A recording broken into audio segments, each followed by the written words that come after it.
अर्जुन 29 वर्षीय पढ़ा लिखा इंजीनियर युवक था। विदेश में रहते उसे करीब 3 साल हो चुके थे। सैलरी बढ़िया थी। जल्दी ही उसने जीवन की सभी सुविधाएं जुटा लीं। घर वालों को पैसे भी भेजने लगा। आने जाने वालों के साथ घर वालों के लिए अनेक तोहफे जब तब भेजता रहता। लेकिन ना वह इंडिया आकर घर वालों से मिलने का नाम लेता और ना ही शादी के लिए हामी भरता। उसके पिता अक्सर किसी न किसी कन्या के संबंध में लिखते, उसकी राय मांगते, पर वह टाल जाता। बहुत पूछे जाने पर उसने साफ लिख दिया कि मुझे अभी शादी नहीं करनी। इस बार जब उसके पिता ने बार बार लिखा कि उसकी माँ बीमार रहती हैं, वह कुछ दिन की छुट्टी लेकर आ जाए, तब अर्जुन 4 महीनों की छुट्टी लेकर इंडिया की ओर चल पड़ा। घर वालों की खुशी का ठिकाना ना रहा। कई रिश्तेदार एयरपोर्ट पर उसे लेने के लिए पहुंचे। माता पिता की आंखें खुशी से चमक उठीं। अर्जुन की माँ की बहुत इच्छा थी कि इस बार में उसकी शादी कर दी जाए। अर्जुन ने तरह तरह से बात को टाला। पत्नी को तो मैं अपने साथ ले जाऊंगा, फिर आपको क्या सुख मिलेगा? वहाँ मकान बहुत महंगे मिलते हैं। मैं सुबह 7 बजे घर से निकलता हूँ, रात 9 बजे तक काम से लौट कर आता हूँ। वह बैठी बैठी ऊबती रहेगी। पर माँ ने उसकी एक न सुनी। छोटे भाई बहन भी थे। आगे का मलबा हटे तो उनके लिए रास्ता साफ हो। सुंदर कमाऊ लड़का देखकर कुंवारी कन्याओं के पिता पहले ही चक्कर काटने आरंभ कर चुके थे। जगह जगह से रिश्तेदारों की सिफारिश आने लगी। दबाव बढ़ने लगा। खाने की मेज पर शादी के लिए आए प्रस्तावों पर विचार विमर्श होता रहता। अर्जुन को ना कोई लड़की पसंद आती थी और ना ही कोई रिश्ता। हार कर उसके पिता ने एक मैट्रिमोनियल साइट पर अर्जुन का प्रोफाइल डाल दिया। छठ मंगनी पट ब्याह वाली बात थी। दूसरे ही दिन ढेर सारे फोन और ईमेल आने लगे। उन बहुत सारी ईमेल और फोन में अर्जुन ने 3 ईमेल को शॉर्टलिस्ट किया। इन तीनों लड़कियों के पास शिक्षा की कोई बड़ी डिग्री नहीं थी। वे बहुत अधिक संपन्न घराने की नहीं थीं। इनके परिवार निम्न मध्यम वर्ग से थे। घर वाले हैरान थे कि इतना पढ़ा लिखा काबिल लड़का और इसने बिना पढ़ी लिखी लड़कियां पसंद की। फिर कोई ख्याति प्राप्त परिवार भी नहीं कि दहेज अच्छा मिले या वे लोग आगे कुछ काम आ सकें। पर क्या करते? मजबूरी थी। शादी तो अर्जुन की ही होनी थी। तीनों लड़कियों को देखने का प्रोग्राम बनाया गया। एक लड़की बहुत सुंदर थी पर छरहरे बदन की थी। दूसरी लड़की का रंग सावला था पर नयन नक्श बहुत अच्छे थे। स्वास्थ्य सामान्य था। तीसरी लड़की का रंग रूप और स्वास्थ्य भी बहुत अच्छा था। अर्जुन ने तीसरी लड़की को ही पसंद किया। घर वालों को उसकी पसंद पर बड़ा आश्चर्य हुआ। शिक्षा दीक्षा के संबंध में अर्जुन ने 2 टूक उत्तर दे दिया। मुझे पत्नी से नौकरी तो करानी नहीं है, मैं स्वयं ही बहुत कमा लेता हूँ। रंग रूप के संबंध में उसकी अपनी दलील थी। मुझे फैशन परस्त सौंदर्य प्रतियोगिताओं में भाग लेने वाली गुड़िया नहीं चाहिए। सुनने वालों की आंखें फैल गईं। कितना सुंदर, पढ़ा लिखा, ऊंचा वेतन पाने वाला लड़का और कैसा सादा मिजाज। 2-4 हमजोलियों ने मजाक में अवश्य कहा था कि यह तो चावल में उड़द या गिलड़ में हीरा जड़ने वाली बात हुई। लड़की वालों की तो जैसे लॉटरी खुल गई थी। घर बैठे कल्पना से परे दामाद जो मिल गया था, वरना कहाँ माया जैसी मिडिल पास साधारण लड़की और कहाँ अर्जुन जैसा सुंदर व सुसंपन्न वर। शादी धूमधाम से हुई। अर्जुन और माया हनीमून के लिए मनाली गए। 20 दिन जैसे पलक झपकते बीत गए। सुबह नाश्ता करके हाथ में हाथ डाले दोनों दंपति घूमने निकल जाते। शाम को वे अक्सर नौका विहार करते या पिक्चर देखने चले जाते। सोने के दिन थे और चांदी की रातें। माया को कभी कभी लगता कि यह सब एक सुंदर सपना है। वह अर्जुन की गोद में लेट जाती। अर्जुन के गले में दोनों बाहें डालकर दबे स्वर में पूछती, जिंदगी भर मुझे ऐसे ही प्यार करते रहोगे ना? और अर्जुन अपने अधरों को झुकाकर उसका मुंह बंद कर देता। धत पगली कहकर उसके आंसू पोंछ लेता। मनाली से लौटी तो माया के चेहरे पर नूर बरस रहा था। तृप्ति का भी अपना अनोखा सुख होता है। अर्जुन की छुट्टियां खत्म होने वाली थीं। माया को वह अपने साथ देश के बाहर ले जाना चाहता था। उसकी माँ ने दबी जबान से कहा, बहू को 1-2 साल यहीं रहने दो। साल भर तक रस्म रिवाज चलते हैं, फिर हमको भी कुछ लगेगा कि हाँ, अर्जुन की बहू आ गई है।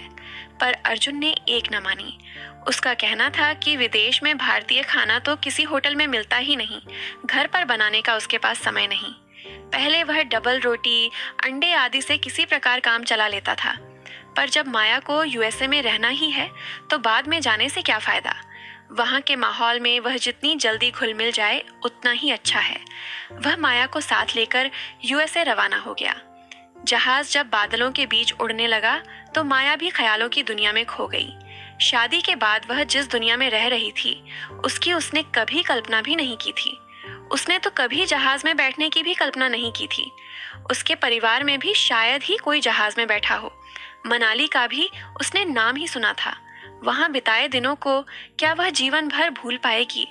पूरी यात्रा में वह तरह तरह की कल्पनाओं में खोई रही। वह स्वयं को धरती से ऊपर उठता हुआ महसूस कर रही थी। अर्जुन इस पूरी यात्रा में गंभीर बना रहा। माया का मन करता कि वह उसका हाथ अपने हाथ में लेकर प्रेम प्रदर्शित करे, पर तमाम लोगों की उपस्थिति में उसे लाज लगती थी। यह मनाली का होटल कमरा तो था नहीं। थोड़ी देर बाद ही उसका जी घबराने लगा। उसे अर्जुन अजनबी सा लगने लगा था। जहाज के बाद टैक्सी की यात्रा करके अगली संध्या जब वे अपने स्थान पर पहुंचे तो माया का मन कर रहा था कि वह अर्जुन के कंधे पर सिर टिक दे और वह उसे बांह का सहारा देकर धीरे धीरे भीतर ले चले। कड़ाके की सर्दी थी। माया को कपकपी महसूस हो रही थी, पर अर्जुन विचारों में खोया गुमसुम सूटकेस लिए आगे आगे चला जा रहा था। लेन पार करके दरवाजे पर अर्जुन ने घंटी दबा दी। माया की समझ में नहीं आया कि जब वह यहाँ नहीं था तो घर में कौन होगा। जरा सी देर में दरवाजा खुला।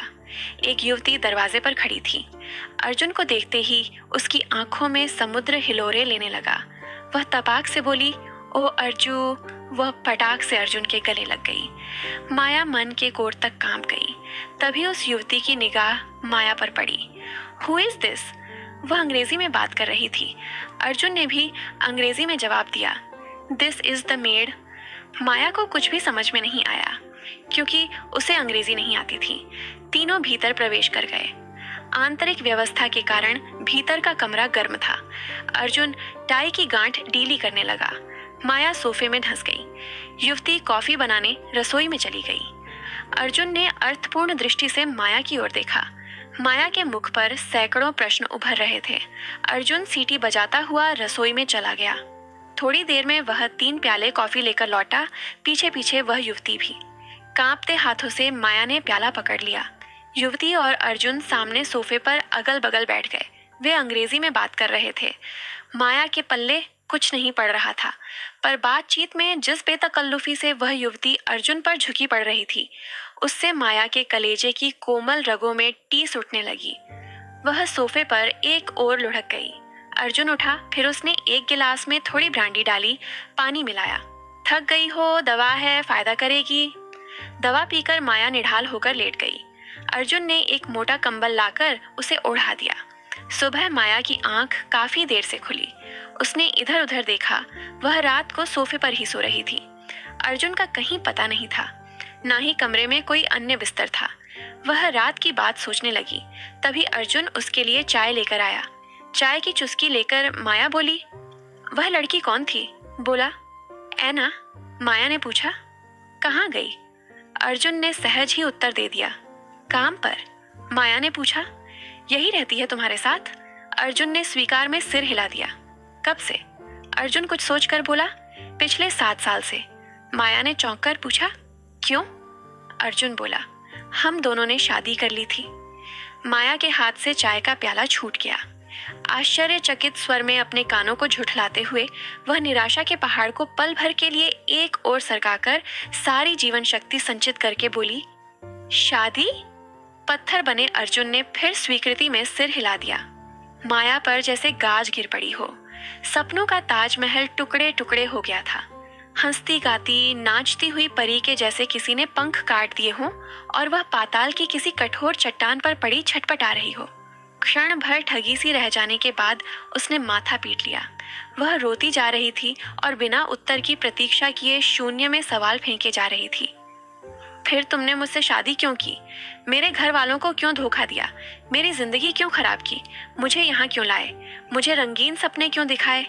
मैं तुम्हें क्या समझती थी, पर तुम तो कुछ और ही निकले, झूठे, बेईमान। उसकी मुद्रा से लग रहा था कि वह अर्जुन का मुंह नोच डालेगी। अर्जुन उसके पास आकर अपनी मजबूरी बताने लगा। ऐना के कारण ही मुझे अच्छी नौकरी मिली है। उसका बाप इस कंपनी का ऑनर है। ऐना उसकी इकलौती बेटी है। वह सुंदर है, पढ़ी लिखी है, स्वयं भी उसी कंपनी में काम करती है। उससे तो मेरे जैसे कितने ही मिल जाते। परदेश में कौन किसे पूछता है। माया ने अपने पास आते हाथों को एक और झटक दिया और फुफकारती हुई बोली, फिर दूसरा ब्याह रचाने की क्या जरूरत थी। बीवी के बिना पल भर भी नहीं रहा जाता था तो इसे साथ ही ले आते। वहां ये सब नाटक रचने की क्या जरूरत थी। अर्जुन ने समझाने की कोशिश की। मैंने इस शादी की किसी को खबर नहीं दी थी। घर वाले न जाने क्या सोचते। फिर वहाँ छोटे भाई बहनों के रिश्ते होने में भी दिक्कत आती। माँ बाप की खानदान की शान मिट्टी में मिल जाती। ऐना को वहाँ कौन स्वीकार करता। माया भभक उठी। अपने खानदान की इज्जत के लिए दूसरे की इज्जत पर डाका डालना कहाँ की शरीफी है। छिपाए रखना था तो वहाँ कह देते कि मुझे शादी नहीं करनी। कोई जबरदस्ती तो तुम्हारे गले में अपनी लड़की बांध नहीं देता। तब तो अखबार में छपवाया था, दुनिया भर के सब्ज बाग दिखाए थे। अर्जुन बोला, माँ बाप का दिल भी तो नहीं तोड़ा जा सकता था। वे हर मेल में एक ही रट लगाए रहते थे। इसलिए मैंने अधिक पढ़ी लिखी या ऊंचे परिवार की लड़की नहीं देखी। माया रोते हुए बोली, पढ़ी लिखी होती तो कोर्ट कचहरी जाकर ऐसी की तैसी कर देती। अलग रहकर कमा खा तो सकती थी। ऊंचे खानदान की होती तो घर वाले जरा सी भनक पड़ते ही नाक में नकेल डाल देते। भोले भाले गरीब लोगों को जाल में फंसा लिया। अर्जुन अपनी सफलता पर मंद मंद मुस्कुरा रहा था। माया फिर भड़की। मेरी माँ का माथा तो बार बार ठनकता था कि इतने पढ़े लिखे और कमाऊ लड़के को और कोई लड़की क्यों नहीं। जब माँ ने तो पिताजी से यूएसए में किसी अपने के जरिए तुम्हारी जांच पड़ताल कराने को भी कहा था, पर वह ठहरे मामूली आदमी कहाँ से पता लगाते। कोई बड़ा आदमी होता तो घर बैठे सारी असलियत मालूम कर लेता। अर्जुन ने मुस्कुराते हुए कहा, जो हो गया सो हो गया, अब गुस्सा छोड़ो। जब देश चला करेंगे तब तुम मेरे साथ पत्नी के रूप में चला करोगी। यहाँ ऐना मेरी पत्नी रहेगी। माया ने भौंचक्की होकर कहा, फिर मुझे यहाँ किस लिए लाए हो। सच्चाई पता नहीं चलती तो मैं वहीं तुम्हारे नाम की माला जपती रहती। यहाँ तो पल पल तड़पती रहूंगी और करूंगी भी क्या। अर्जुन आपे से बाहर होता हुआ बोला, तुम मकान की सफाई करोगी, खाना पकाओगी, बर्तन धोगी, कपड़े साफ करोगी, प्रेस करोगी, सभी काम करोगी। माया बोली, तब तो देश से एक नौकरानी ले आते। तुमने मेरे साथ शादी का ढोंग क्यों रचा। अर्जुन कड़वा सा मुंह बनाकर बोला, वास्तव में हमें नौकर की ही जरूरत थी। यहाँ नौकर मिलते नहीं, मिलते हैं तो बहुत महंगे, फिर भरोसे के भी नहीं होते। हम दोनों काम करते हैं, घर की देखभाल कौन करे। माया फफक फफक कर रोने लगी। मुझे मेरे घर वापस पहुंचा दो, मेरा टिकट कटवा दो, मैं यहाँ नहीं रहूंगी। अर्जुन मुस्कुराता हुआ बोला, अब तुम कभी लौट नहीं पाओगी। टिकट कटवाना इतना आसान नहीं है। हजारों रुपए किराया लगता है। कम पढ़ी लिखी, साधारण पर स्वस्थ लड़की मैंने इसलिए तो छांटी थी। फिर तुम्हें तकलीफ क्या है। अच्छा खाओ, अच्छा पियो। ऐना की अनुपस्थिति में तुम ही मेरी बीवी रहोगी। माया स्वयं को बहुत ठगा हुआ और मजबूर महसूस कर रही थी। छल्ला कर बोली, तुम ऐना को छोड़ नहीं सकते, उसे तलाक दे दो। अर्जुन बोला, अपनी औकात में रहो, उसी के बूते पर तो सब ठाट बाट है। माया सिर थाम कर बैठ गई। अगले दिन से उसे घर के काम धंधे में जुटना पड़ा। अर्जुन और ऐना सुबह 8 बजे काम पर निकल जाते, उसे घर में ताले में बंद कर जाते। शाम को लौटते समय अर्जुन ने ऐना को माया के संबंध में बता दिया था कि काम काज के लिए नौकरानी लाया हूँ। वह उसी लहजे में माया से बात करती, बात बात पर गाली देकर डांट देती। रात को वे दोनों शयन कक्ष में रंगरेलियां मनाते और माया रसोई के बराबर वाले स्टोर रूम में सिकुड़ी सिमटी आंसू बहाती हुई पड़ी रहती। एक बार उसने घर से निकल भागने की कोशिश की, पर पकड़ी गई। अर्जुन ने उसे बहुत मारा। मुक्ति की कोई राह नहीं दिखती थी। किसी तरह घर से निकल भी पड़े तो जाए कहाँ। वैसे वह हरदम तैयार रहती थी। गर्म कपड़ों के नीचे अपने सारे जेवर हर समय पहने रहती थी। घर का मोबाइल नंबर याद कर रखा था। अंत में एक दिन अवसर हाथ आ ही गया। अर्जुन और ऐना की विवाह वार्षिकी थी। 12 दंपति आमंत्रित थे। काफी रात तक खाना पीना, नाच गाना, शोर शराबा चलता रहा। ऐसे में माया का किसको ध्यान रहता। खिलाने पिलाने का काम निपटाकर वह चुपचाप निकल पड़ी। रात के 12 बज रहे थे। रास्ता ठीक तरह मालूम नहीं था, फिर भी वह झील की तरफ चली जा रही थी। तभी एक टैक्सी पास से निकली और आगे जाकर रुक गई। माया के प्राण सूख गए। आकाश से गिरी, खजूर में अटकी। जाने अब क्या हो, कौन हो। कहीं अर्जुन ही तो नहीं। अर्जुन नहीं था, पर जो अजनबी था वह बहुत अपना सा लग रहा था। चेहरा दाढ़ी मूंछ में छिपा था, पर ईमानदारी और भोलापन आंखों से झलक पड़ रहा था। वह सरदार हरप्रीत सिंह 35 वर्षीय टैक्सी ड्राइवर था।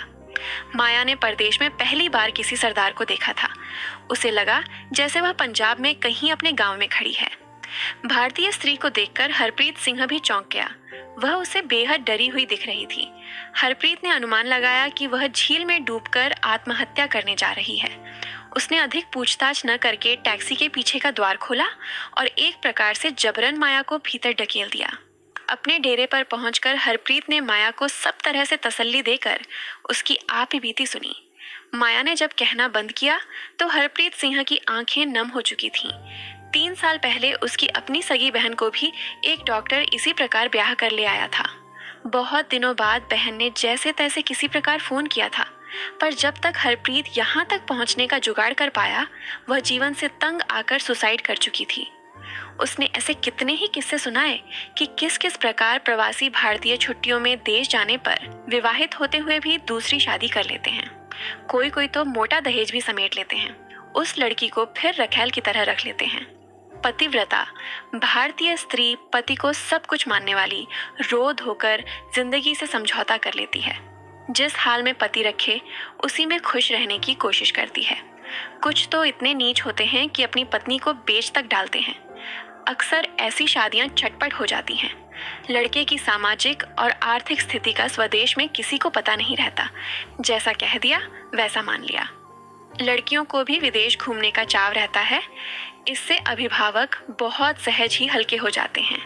कन्या के साथ क्या बीत रही है, कौन देखने जाता है, किसको खबर मिलती है। हरप्रीत ने माया के आंसू पोंछे। माया हरप्रीत से भारत पहुंचा दिए जाने की जल्दी कर रही थी, पर हरप्रीत ने कहा कि अपराधी को भी तो कुछ दंड मिलना चाहिए। उसने अपने जान पहचान के एक वकील से सलाह ली। उसने माया के घर फोन कर शादी में छपे निमंत्रण पत्र तथा शादी में खींचे फोटोग्राफ की सभी प्रतियां मंगवाईं। वकील के माध्यम से यह सभी चीजें ऐना के पिता को दिखाई गईं। वह करोड़पति एकदम भड़क गया। अर्जुन से बात करने से पहले उसने अर्जुन और माया के कुछ युगल चित्र अपनी बेटी ऐना को दिखाए। शादी के फोटो ऐना गंभीरता से देखती रही। शायद वह उन्हें कोई धार्मिक रीति रिवाज समझ रही थी। वर वधू के भेष में अर्जुन व माया ठीक से पहचाने भी नहीं जा रहे थे। पर मनाली की फोटो देखकर तो ऐना एकदम भड़क गई। कहीं झील में नाव पर, कहीं पहाड़ी की चोटी पर, कहीं जुल्फें संवारते हुए, कहीं शरारत से मुस्कुराते हुए। चित्रों से दिलों की धड़कनें साफ सुनाई पड़ रही थीं। इन चित्रों में माया को ऐना ने पहचान लिया। घर पहुंचते ही उसने अर्जुन की खबर ली। क्यों, तुम तो उसे नौकरानी बताते थे। क्या तुमने उससे शादी नहीं की है? तुमने ऐसा क्यों किया? आखिर मुझ में क्या कमी थी? क्या मैं सुंदर नहीं थी? क्या मुझे सलीका नहीं आता था? क्या मैं कम पढ़ी लिखी थी? क्या नहीं था मुझ में? तुम्हें नौकरी दिलवाई, फ्लैट का मालिक बनवाया, गाड़ी दिलाई, क्या नहीं दिया? लेकिन फिर उसने गुस्से में गालियां देनी शुरू कर दी। अर्जुन ने समझाने की बहुत कोशिश की, पर उस रात ऐना ने शयन कक्ष के दरवाजे नहीं खोले। स्टोर में जहां माया रात काटती थी, वहीं उसे भी करवट बदलनी पड़ी। वह बहुत परेशान था। माया गायब हो चुकी थी। वह अब कहाँ है, उसे इस बारे में कोई पता नहीं। यह तो वह जान चुका था कि अभी वह अमेरिका में ही है। वैसे उसका जाना भी मुश्किल था। उसके पास किराए के पैसे कहाँ थे? ना ही वह कोई तौर तरीके जानती है। पर आखिर ऐना को किसने भड़का दिया? वह कुछ तालमेल नहीं बिठा पा रहा था। माया के गायब हो जाने की उसे इतनी चिंता नहीं थी जितनी ऐना के रूठ जाने की चिंता थी। सोने का अंडा देने वाली मुर्गी यदि किनारा कर गई तो उसका क्या होगा?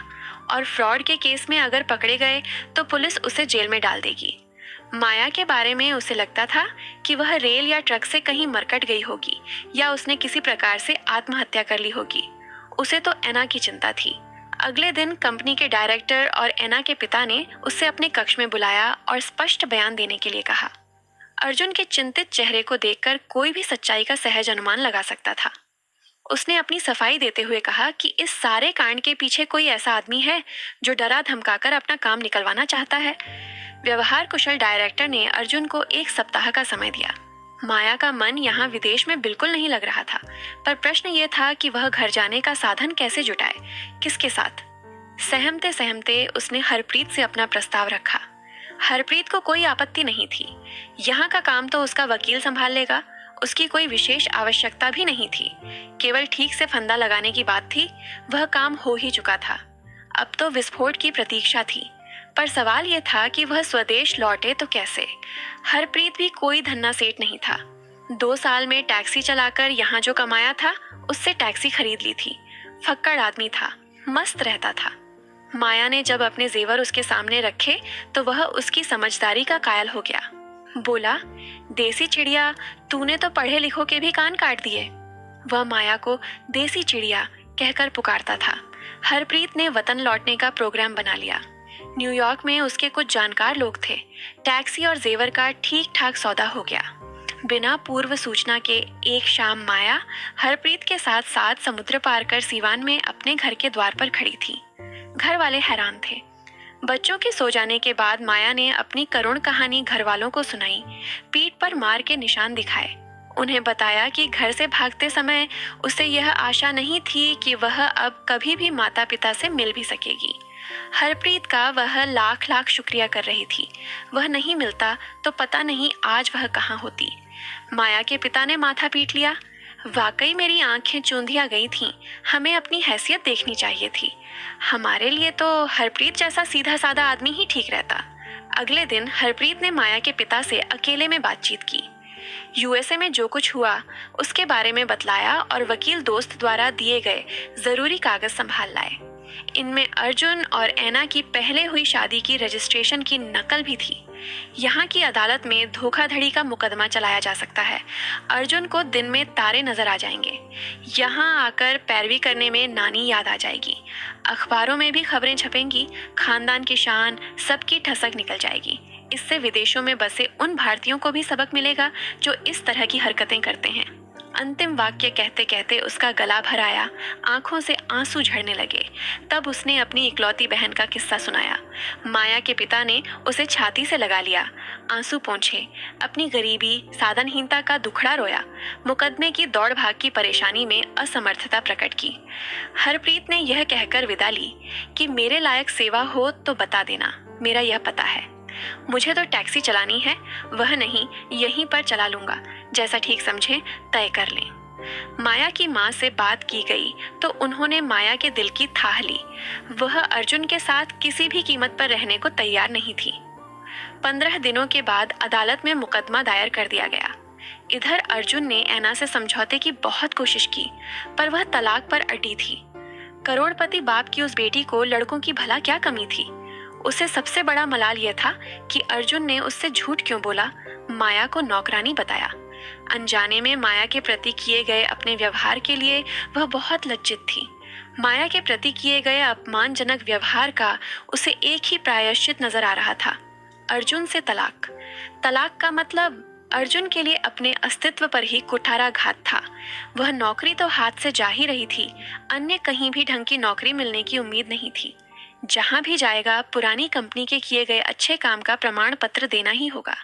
झूठ बोलकर तिगड़मबाजी करके नौकरी मिल भी गई तो देर सवेर नई कंपनी वाले पुरानी कंपनी से रिपोर्ट अवश्य मांगेंगे। उसका भविष्य बालू की तरह बह जाने वाला था। तभी भारत से सीवान की अदालत से कचहरी में पेश होने का समन पहुंचा। अर्जुन ने अपना सिर पीट लिया। उसने घर वालों को लिखा कि माया को गलतफहमी हो गई है, समझा बुझाकर मामला रफा दफा कर दें। अर्जुन के पिता सीवान जाकर माया के पिता से मिले और सब जानकर स्वयं विस्मित रह गए।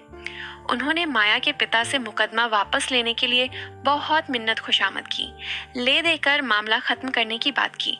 बिचौलियों द्वारा 70 लाख रुपए तक की पेशकश की। उनसे कहा कि इस रकम से वह माया की कहीं दूसरी जगह शादी कर दें, लेकिन माया किसी कीमत पर समझौता करने को तैयार नहीं थी। नारी के प्रतिशोध की अग्नि सहज ही ठंडी नहीं होती। ऐना ने भी अर्जुन को नहीं स्वीकारा, नौकरी भी गई और पत्नी भी। इधर मुकदमा शुरू हो गया था। उसे भारत आना पड़ा। वह कहीं मुंह दिखाने के लायक नहीं रह गया था। मुकदमे की हर तारीख से अर्जुन के कदम जेल की फाटक की तरफ बढ़ते।